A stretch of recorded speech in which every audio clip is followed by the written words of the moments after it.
a very big issue for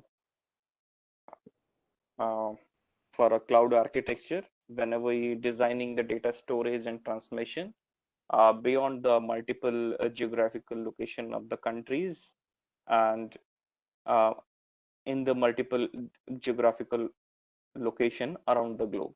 Okay, so we have seen that various kind of legal issue may arises between the companies that ultimately impact the business of uh, companies and to the end users. And that is why we have to consider whenever we are outsourcing our data and application over the cloud, like whether these data and the application which it resides.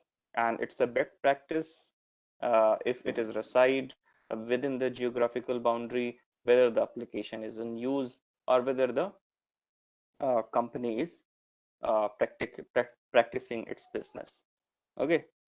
So, however, sometime it is not possible if the country is MNC and the application is uses in multiple geographical location. At that time, it was advisable that the data it should be localized in their country only. Okay, so these kind of provisions could be possible to implement and could be possible to adhere to like reduce these kind of legal issues. Okay, further. The next important point is that once the data has been resided in the server, in the localized server on the cloud service provider, guys, please mute your mic. The another thing is the unauthorized data analysis. So in the unauthorized data analysis, what is it mean by? A large amount of data has been stored over the cloud servers. Okay, so those data or within the premises of a cloud server. So the entire, uh, you can say, they have the uh, entire uh, access provisions or policy for that data. They could unauthorized perform some or other kind of analytics over data. You may hear about multiple times that Facebook, Google, or Twitter or LinkedIn perform analysis over data to find out the liking and the unliking of the users. And after performing those analysis, they sold those analysis or those processes. Even Google perform those kind of analysis to understand this which kind of advertisement will be suited to a particular user. Okay, so although multiple kind of restriction is there so that the sensitive information of user could not be used or could not be used for analysis purpose, but still companies are using those things. Okay. So cloud computing has facilitated large collection of user data and analysis over the data. Popular online social media sites like Facebook, Twitter, and LinkedIn are utilizing the cloud computing to store and process the customer's data. Cloud providers that store the data are gaining considerable business revenue by either retrieving the user information through data mining and analysis by themselves or selling the data to other businesses for secondary uses. So these kind of things happen because a large amount of data is collected over the cloud. Further, for example, I have added that Google is using its cloud infrastructure to collect and analyze users' data for advertising network. So they throw the advertisement after performing the analysis. So the most suitable or useful advertisement reach to the particular user. Such data usage has raised extensive privacy concerns, and for that purpose, there are multiple legal acts in each and every country is there. But still, the companies are using the sensitive informations of the user, okay, because it would possible to access and analyze using the unauthorized party. So that is the privacy challenge, and that could be encountered using the multiple kind of algorithms, multiple kind of access restrictions by the cloud service provider. So whenever a cloud service provider and the cloud user write the SLA diagram, they make commitment over it that they will not perform analysis or they will not use the sensitive information of the users. Okay. Further, there are many managerial issues. Okay. There are many managerial issues. Uh, Along with that, so what are the managerial issues? So managerial issues are related to the administrating of the cloud services, administration of the cloud services. So these services may be most of the time they are not technical, but their solution lies in the technicalities. Okay, so I have written that managerial challenges are non-technical in nature, but also closely related to the technical solution that could help cope with the corresponding technical challenge. So the first managerial challenge is malicious insider. The first thing is the malicious insider. Okay, so what is malicious insider?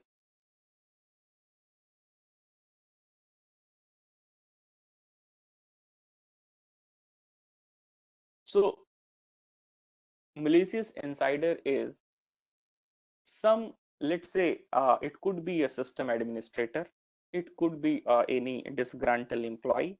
Okay, so any employee that is uh, used for different kind of services by the cloud service provider could be act as malicious insider because the organization have the trust over it.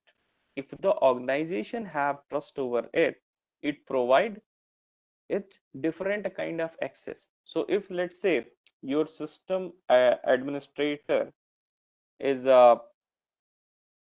become malicious in nature, and most of the time it is because of the financial uh, financial bribes and other things.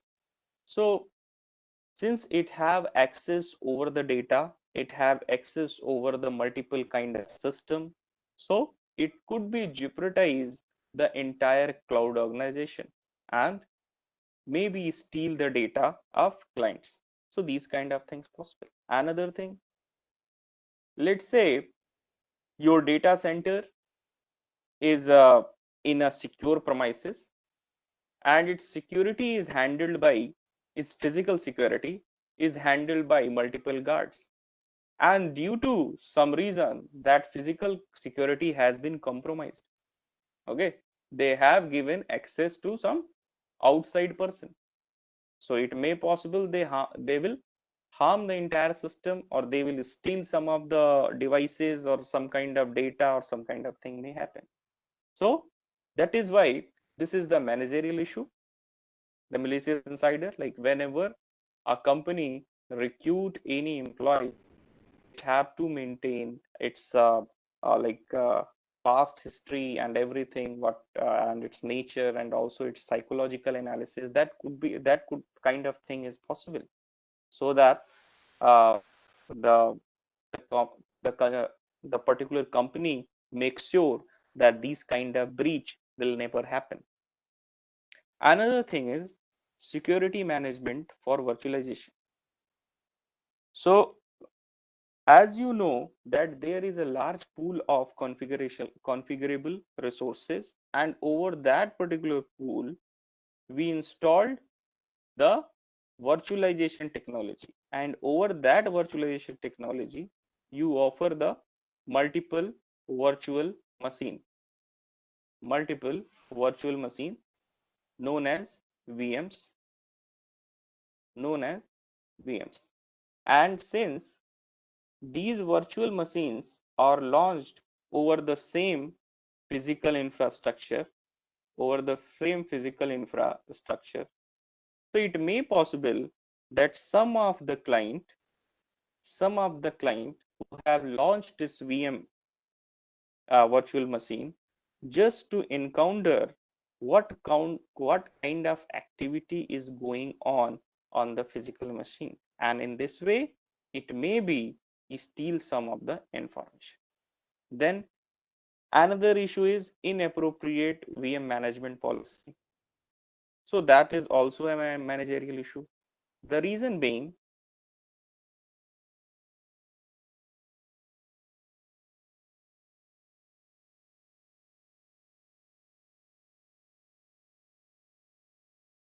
the reason being, a VM allocation policy has been written. Okay. And whenever a VM is allocated, it uses some of the localization information. Using that localization information, there are multiple servers. If there are multiple servers from S1, S2 up to SN, but due to the localization effect, it always try to launch a virtual machine over either S1 or S2. Okay, although it have n numbers of servers, but due to the localization policies, if there is availability of launching a VM, they launch that VM on the initial servers. And what happens? The most of the machines are not utilized or not utilized. However, these servers are over provisioned. Then loss of control. Loss of control happens as we have already discussed. The data and the computation is outsourced to the cloud computing. And since everything is beyond the premise of the cloud service user, it feels that it has loses control over data and application. Then there is SLA document. The SLA document, guys, don't please mute your mic.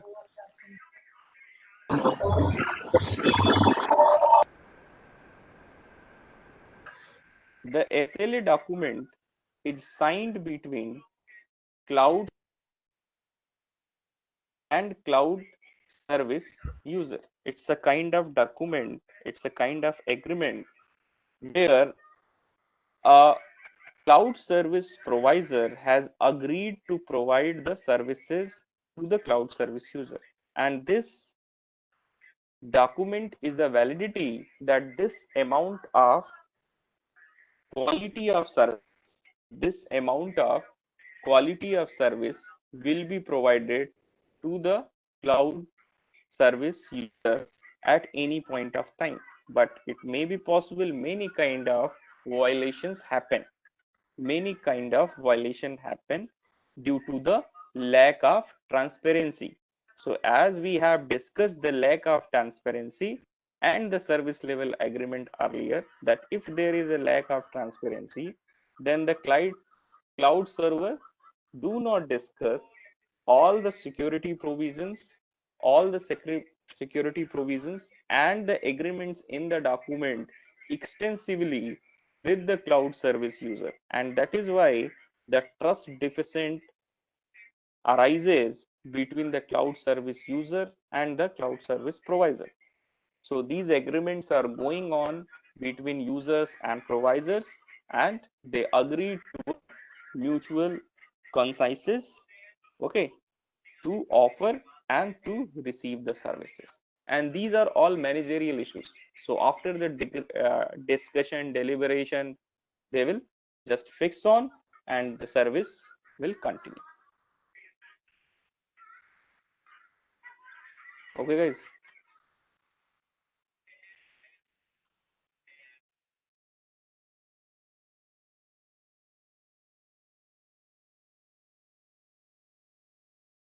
Okay, so till now we have discussed all the, not all, but most of the security issues in the cloud computing. Okay, most of the issues in the cloud computing, and we have seen that how these security issues arises in the cloud computing. Okay, what could be the challenge arise due to these security issues to the cloud service provider, and at the same time to the end users. Okay. After that, the main pillars of any security uh, discussion, that is confidentiality, integrity, and availability. And in the case of cloud computing, we are adding another attribute that is known as availability. Okay. So as most of you aware about the confidentiality, so confidentiality deals with preventing unauthorized users from accessing the data. Okay, whenever any unauthorized user try to access a data, okay, your security provision should be so strong so that it is not able to access that data. Okay, and if that security provision fails and it's allowed to access the data, and it's happened this confidentiality breach. So cloud confidentiality implies that a customer's data and computation tasks are to be kept confidential from both the cloud providers and the customer data. Okay, so here is a catch, that it is not like that you want to reveal your secret information to the cloud service provider. You want to secure your information. So just hear carefully, you want to secure your information from other customer. Okay, you don't want to reveal to the customers, but at the same time you also want to secure your information. Okay, you do not want to reveal your information even to the cloud providers. So how it is possible? Because you are outsourcing everything on the cloud, and then what you want, you want that your information should be confidential. So it may be possible that your information is confidential to the other clients who are also executing on the cloud platform, but it is a very big challenge to make secret, to make confidential of your information and data from the cloud service provider. Okay, so confidentiality remains one of the greatest concern of the cloud service provider users. Customers outsource their data and computation tasks to the cloud server, which are fully controlled and managed by potentially untrustworthy cloud service providers. Clear to everyone? So, from the security provisions of the cloud, you may believe that your data is confidential. Okay, it's not revealing to the other customers, but how you can be assured that it is confidential even to the cloud service provider?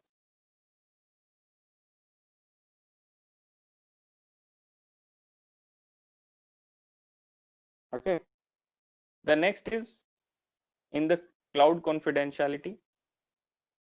Financial and healthcare industries required strict guarantee.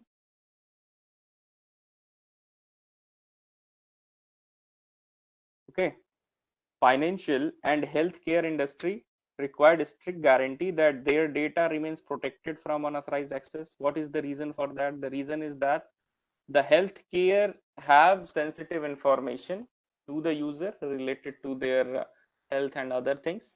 The financial information is related. If a company is working in a financial domain, it may be handling a huge amount of huge uh, huge amount of uh, you can say the stock information or company secrets.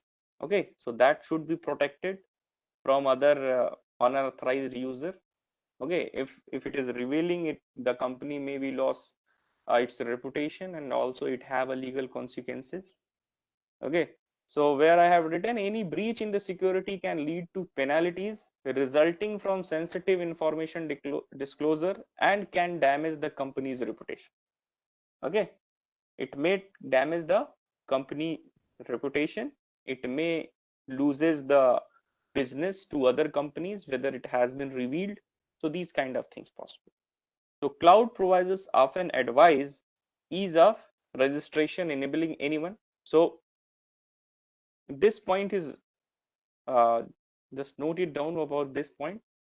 Most of the public cloud providers offer you free registration.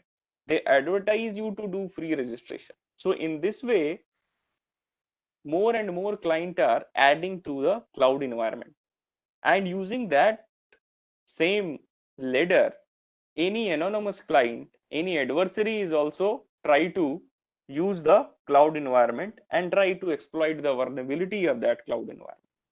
Okay, so I will show you how, like, we all try to create an account on AWS, Amazon Cloud Web Server, and then try to use their services. Okay, that's what we will see in the practical. That first we will make Amazon Web Service account and then try to exploit the services of AWS.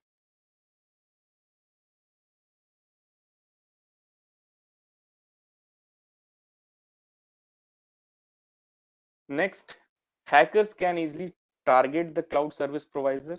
And why it is an easy target? Because it's a large bounty over it. A large amount of user and the data is resided in the cloud environment. And that is why the hackers always try to exploit the vulnerability of the cloud computing. Further, latent policies surrounding registration allows the hackers to maintain anonymity and avoid detection. Okay, so most of the cloud service providers offer you free of cost registration and boarding to their cloud environment. Once you have boarded, okay, you are free to use any particular cloud service. Okay, so the same kind of registration and policies are also allow the hackers to do the registration and perform different kind of insertion tool to access the data and other kind of things from the cloud environment.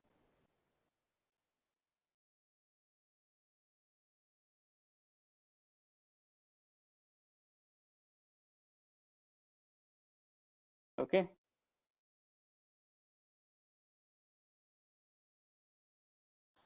so that is what in the confidentiality. The next point is integrity. The next point is integrity, as we have discussed in the pillar, that is confidentiality, integrity, availability, and accountability. So in the integrity, as you know, that there should be some unauthorized change should be performed over data or in the computation. So cloud computing concern both data integrity and computation integrity. So most of you have heard about the data integrity, but here is the new thing, that is computation integrity. So data integrity means once you have uploaded some data, once you have uploaded some data in the cloud environment, okay, if someone is secretly copying that data or seeing the content of that data, that is known as confidentiality breach. But if someone has altered the data, as tried to modify or change that data, that falls into the category of integrity breach. And sometime what happens, a computation has been performed over the data set. If a computation has been performed over the data set, what happens, if the date if that result is not validated, you don't know that whether the cloud service provider has computed correct result or incorrect result. Okay, so that where there you have to perform the verification of the result. Okay, and it may be possible that your result is incorrect due to bug in the logic. Okay, or due to your cloud service provider have performed wrong computation, or even it become incorrect due to some adversary or some modification by the adversary. Are you getting my point? Further, data integrity implies that data should be honestly stored on the cloud servers, and any violation in the data is lost, altered, or compromised should be detected. Okay. Further, computational integrity implies that notation that the program are executed without being distorted by malware, cloud providers, or other malicious users, and that any incorrect computing will be detected. Okay, so if the result is computed incorrect, you should able to know that result is incorrect. Okay, and that is a very big challenge because you are performing a computation over a very big data set, and that is why you have outsourced everything on the cloud, because it is not possible to perform that computation in the local system. Okay, so since you don't have the result, how you will perform a comparison and how you will find out that result is correct or incorrect? Okay, so around that there is a multiple theories, multiple algorithms through which people verify their result and perform verification to identify whether there is an integrity breach or not. We will see this. Okay, those things. Further, availability. So the availability means you are trying to access some service from the cloud, but that service is not available.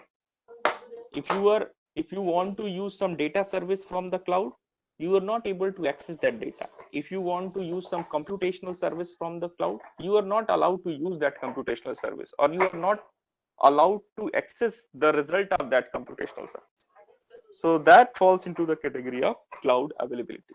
So service is no longer available, or the quality of service cannot be met, the service level agreement.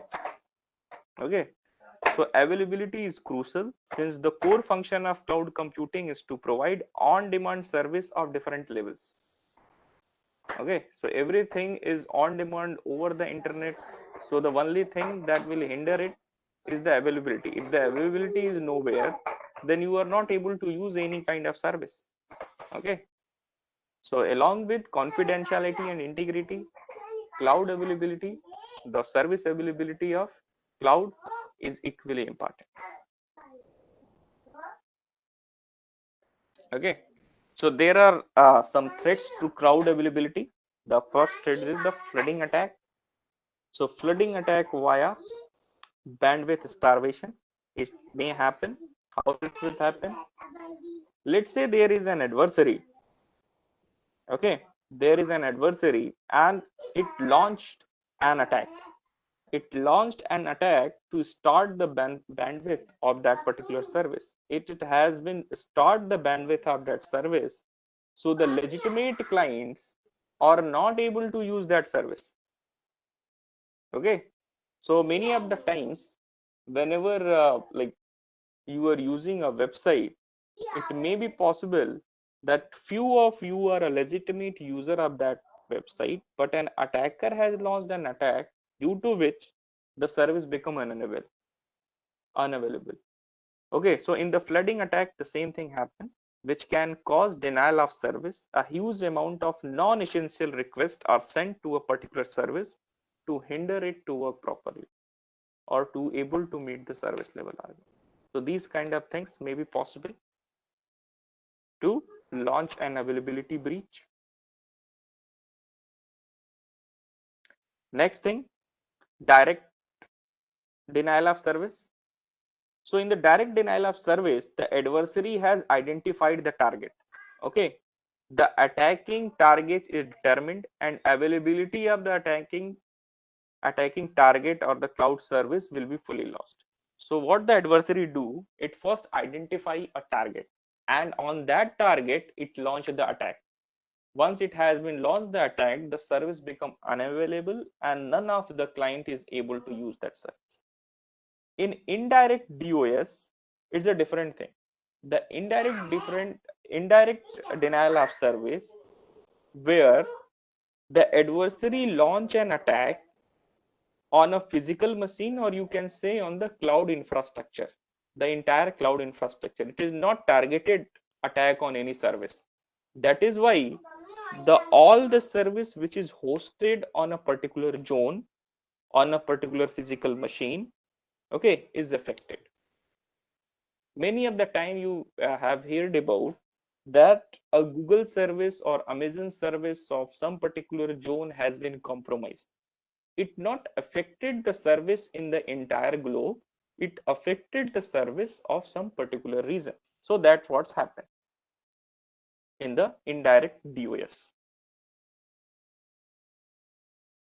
The next point is cloud accountability. So in the cloud accountability, as we have discussed, there are two main actors in the cloud journey: the client and the cloud service provider.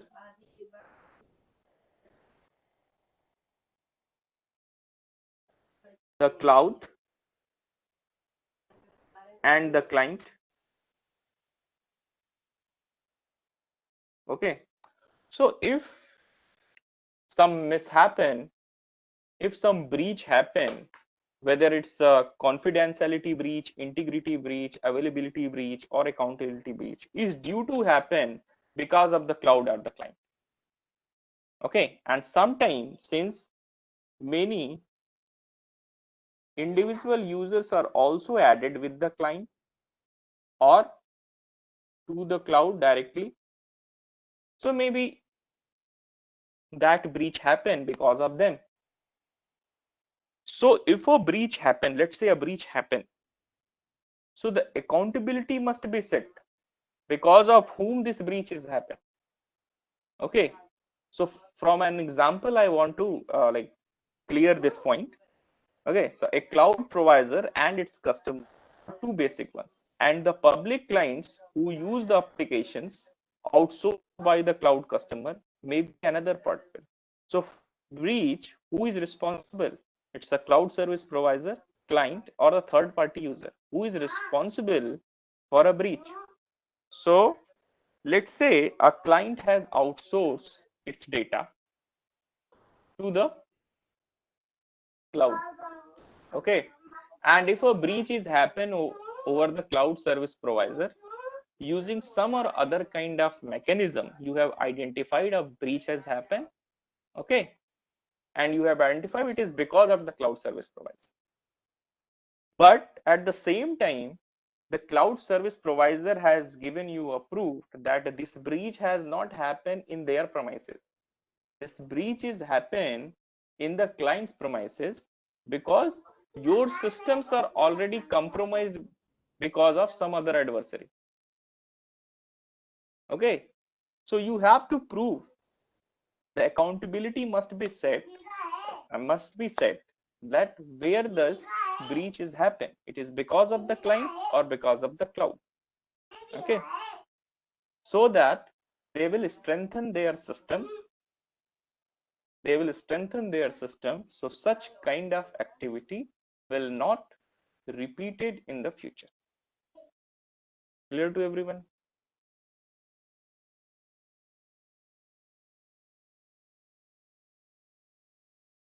Okay. Further,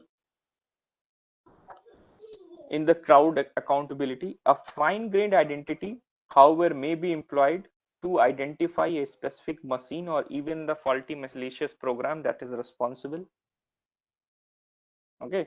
So anyone who is responsible between the client and the cloud, whether it's a system, machine, a human. Okay. So one thing also I want to like note that a adversary is not always a human. Okay, so whenever we are discussing about an adversary, a breach, or something like that, it's always personified like there is a human who is performing such kind of activity. It is not like that.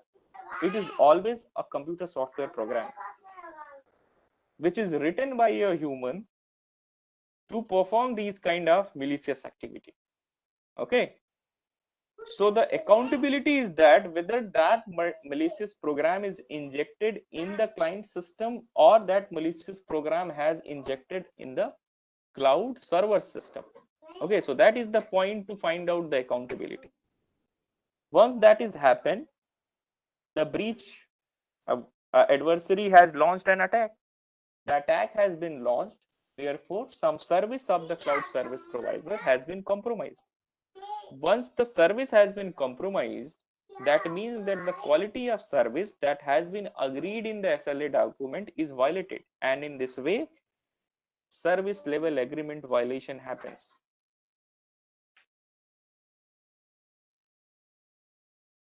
Okay, the next thing is dishonest map reduce. So dishonest map reduce, as you people know about the map reduce, where in a distributed file system, we take the input, then perform the process over the distributed environment, because the size of the files are so large, so it is not able to comprehend from a single machine. And in this way, forward, we perform the process and get the result. Okay. So in the multi-system environment, it may be possible that some of the machine is not performing the computation as desired by the program. Okay. Or whenever you have performed the distribution, at that time, some of the logic may get failed. So the final result that is desired by this uh, map reduce algorithm or map reduce system, you are not getting that particular desired result. In this way, the main goal is to identify that one system whether the execution has not performed in a manner that has been desired in the program. Okay. Further, hidden identity of the adversaries. As you know, there is a very latent policy for performing the registration over the cloud environment. Okay, so most of the time the adversary just uh, perform the registration and try to access the different service of the cloud service providers and try to find out the vulnerability.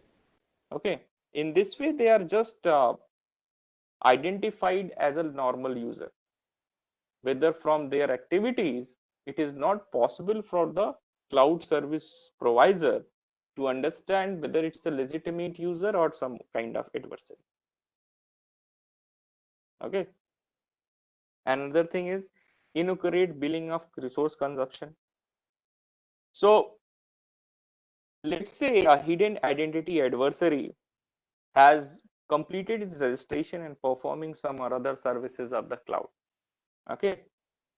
Since it is using some or other services of the cloud service and it has launched a virtual machine, but the billing of that virtual machine is attached to some other customer. Okay, it has hidden its identity and somewhere it has launched a virtual machine. Okay, so it has compromised the entire billing cycle of the cloud service provider. So many of the user, even if they are not using those services, they are getting billed for those services. So these kind of challenges also possible in in this section. So guys, if you have any question regarding the things that we have discussed till now, you can ask me.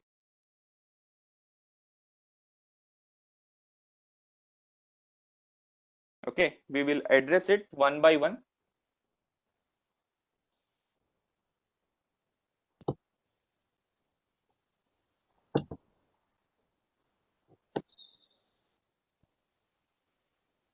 Else I will start a new session.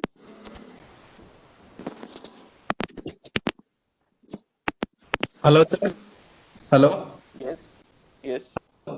Can you hear me? Yeah. Okay. The slides after the session. Yeah, definitely. Hello. The slide. Yeah, definitely. The slide will be the entire session is recorded and slide will be uploaded on the SS course. Mr. Valla, like what we could do, any questions anyone has, please post it on the chat window, please. Because these questions, I think it doesn't require audio discussion. You can post it on the chat window and.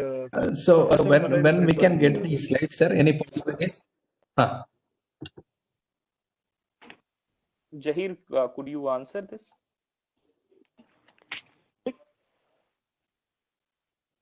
Like he is asking something. Could you answer this? No, as we said, sir, can you please uploaded on the YouTube channel. Exactly share your slides? We'll upload on the YouTube channel at the end of the day or tomorrow. Okay.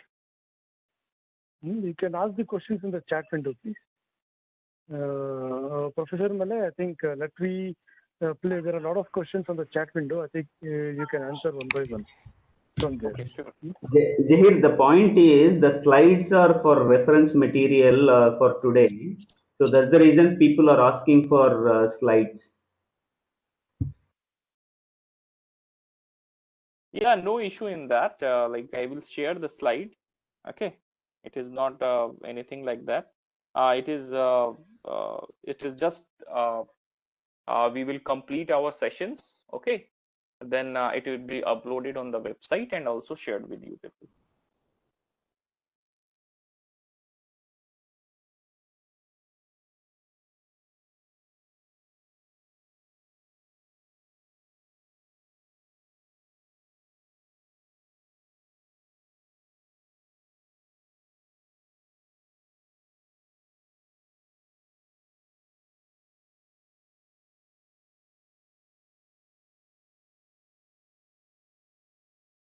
Yeah, the person named with JV he is correct. Cambridge Analytica. Yeah, that you people have heard about. They have performed the analytics, unauthorized data analysis thing using the data of the Facebook. Okay. Yeah, there is already the HIPPA for the health related data and PCI DSS compliance for the storing the your credit cards and other things. These are already implemented in the by the cloud, most of the cloud service providers, and they are also certified by it. Yeah.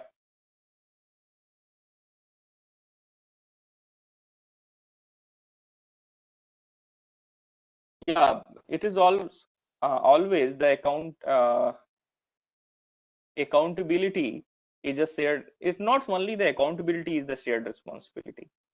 The confidentiality, integrity, accountability, you can say availability is the last thing that is not a shared responsibility. Availability is the responsibility of the cloud service provider, but confidentiality, integrity, uh, okay, the confidentiality, integrity, and accountability is the shared responsibility between the client and the users. Okay. Anything else?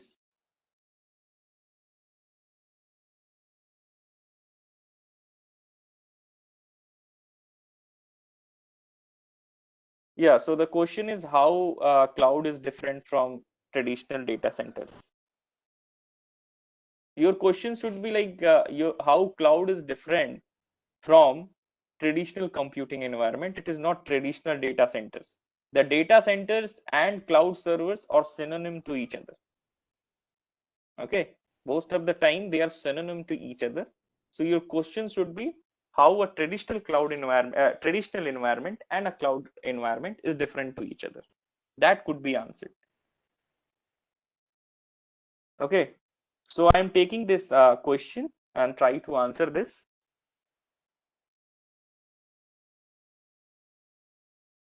Let's say you, although I have discussed in even whenever we are discussing in the slide, let's say you have a system, okay, whether it's a mobile device, it's a laptop or your desktop, okay.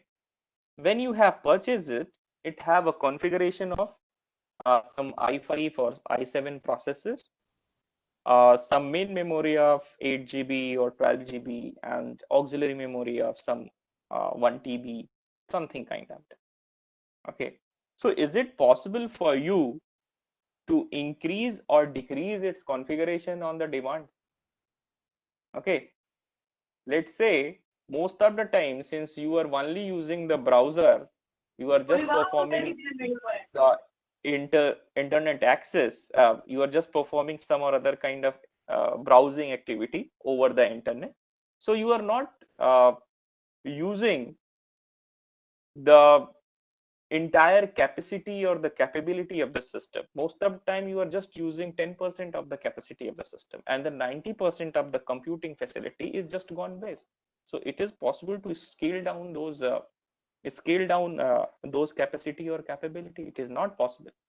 At the same time, since today you are studying the cloud, and let's say you are also attending some of the session where you have studied about machine learning or deep learning activities, and now you are going to implement some of the deep learning algorithm on your system and try to run that. Okay, at that time you required a huge amount of computation, and that may be not supported by your device. Is it possible for you to dynamically increase the capacity or the capability of your device? Is it not possible? That is why the traditional computing environment is rigid. Okay, and that is equally possible in the cloud environment.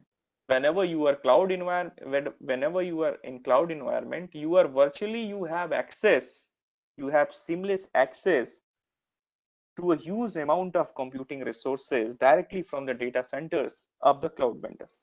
In this way, the traditional computing environment and the cloud computing environment is different from each other. Okay, guys. So I hope you will have get the answer.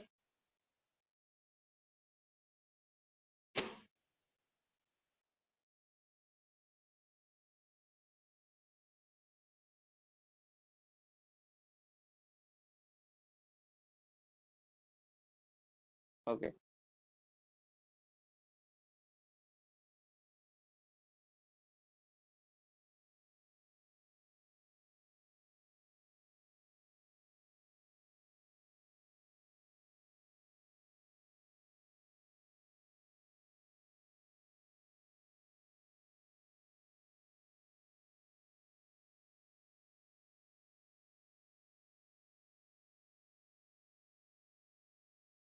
Yeah, private cloud means a cloud which is hosted by the companies itself.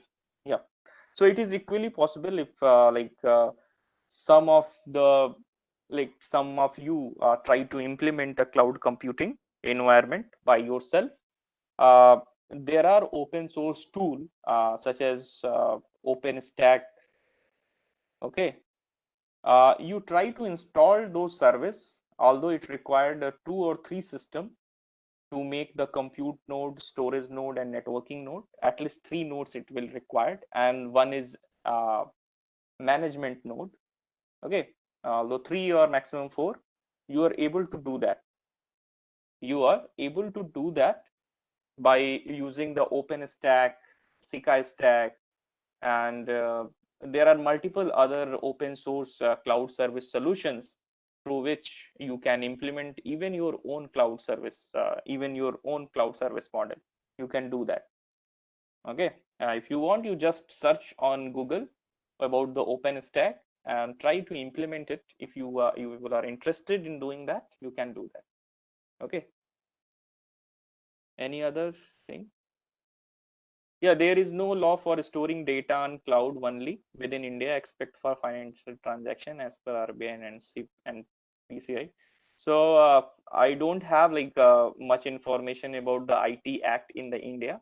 Okay, so if you are interested in that, you can go through with the IT Act. What is the particular law about storing data on the cloud in India? Okay. However, definitely there is some provision of storing and transmitting of data. There must be, there could be some or other kind of provision in that. There are multiple rules and regulation in IT Act. I don't know. Okay, that's why I'm not discussing it. Okay, if you will have knowledge about the IT Act, that is good. I don't have in that. Actually, I don't go through that. Okay, do not go through that till yet. Guys, any other question?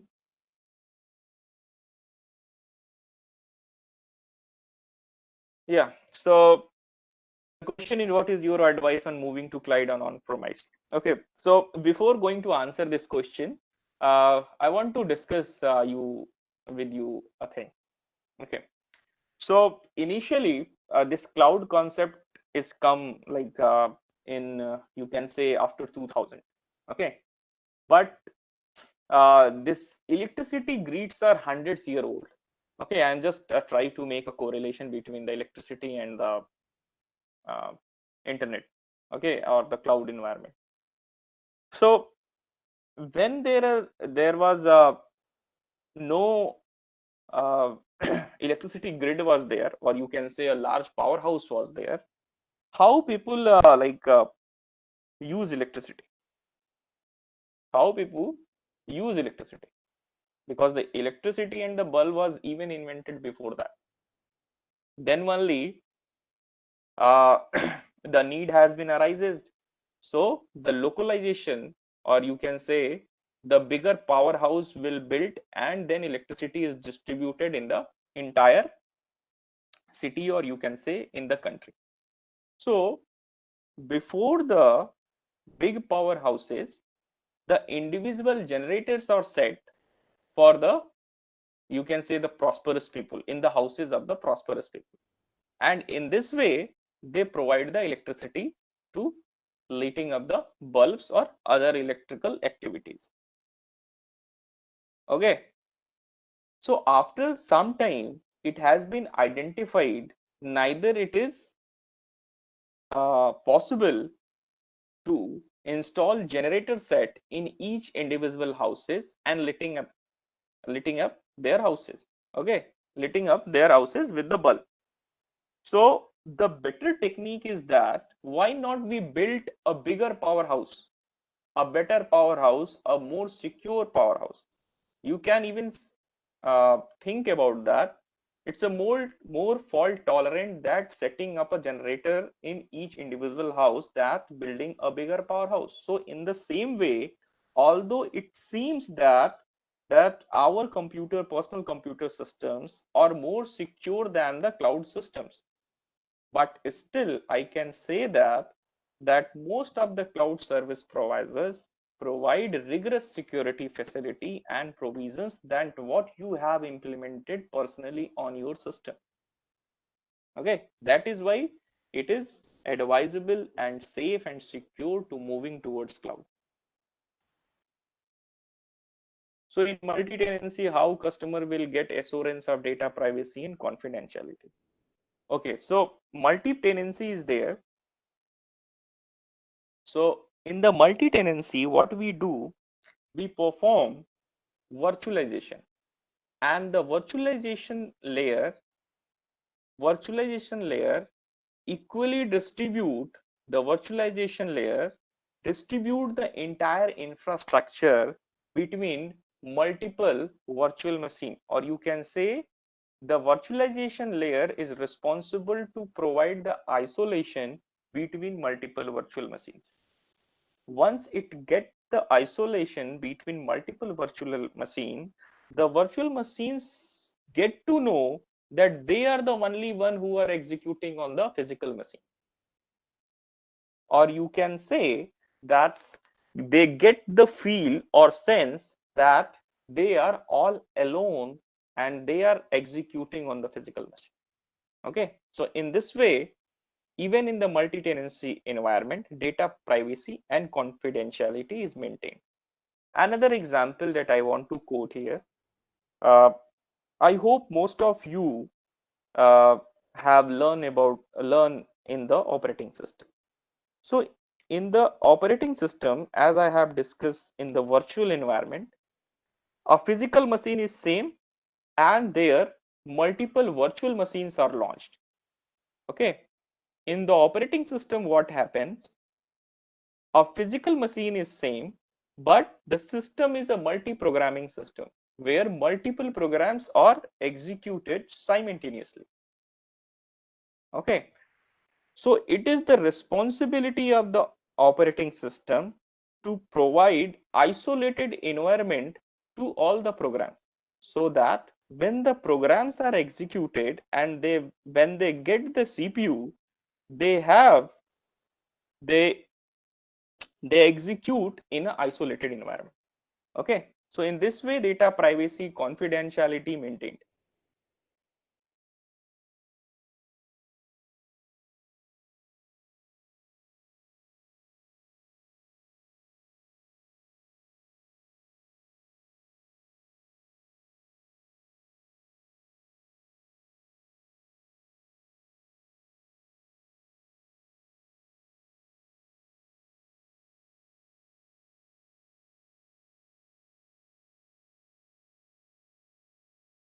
Yeah, any other questions, guys?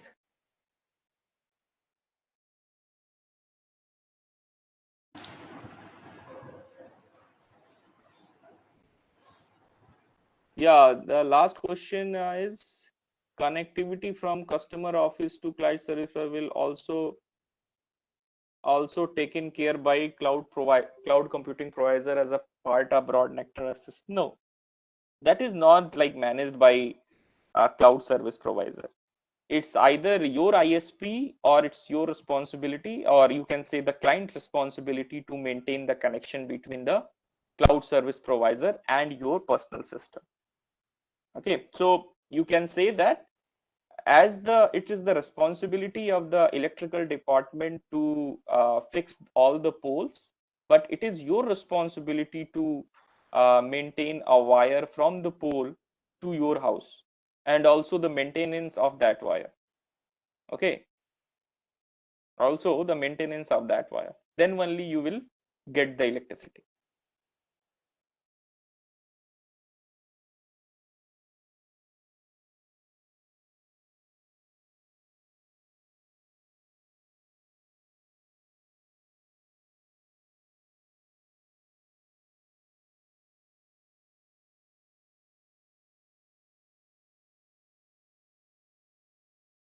Okay guys, anything else you want to ask?